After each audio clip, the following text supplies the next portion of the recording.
Öncelikle bu kanun teklifini düşünüp grubu bulan partilerle görüşen Hüdapar Genel Başkanı'na çok teşekkür ediyorum. İnşallah inanıyoruz ki meclis kapanmadan, ki 31 Temmuz'da kapanacak, az bir zaman kaldı, bu kanun teklifi kanunlaşır.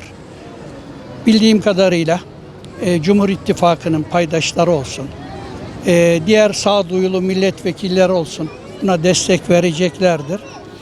Hem dünya zulmüne karşı Siyonist olarak ülkemde yaşayacak, hem elini kolunu sallayarak girip çıkacak, gidecek, orada mazlum insanlara karşı, Müslümanlara karşı onları öldürecek, hem de gelip benim ülkemin nimetlerinden faydalanacak.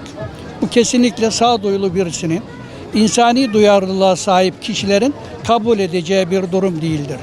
Tez elden bu kanunun meclisimiz tarafından, Yüce Meclis tarafından kanunlaşarak bu kişilerin mallarına el konulması, çifte vatandaşlıklarının iptal edilmesi ve Türkiye Cumhuriyeti'ndeki milli iradenin anlayışına göre hareket etmelerinin sağlanması gereklidir, elzemdir, lüzumludur ve bunun kanunlaşacağına da tez elden inanıyoruz inşallah.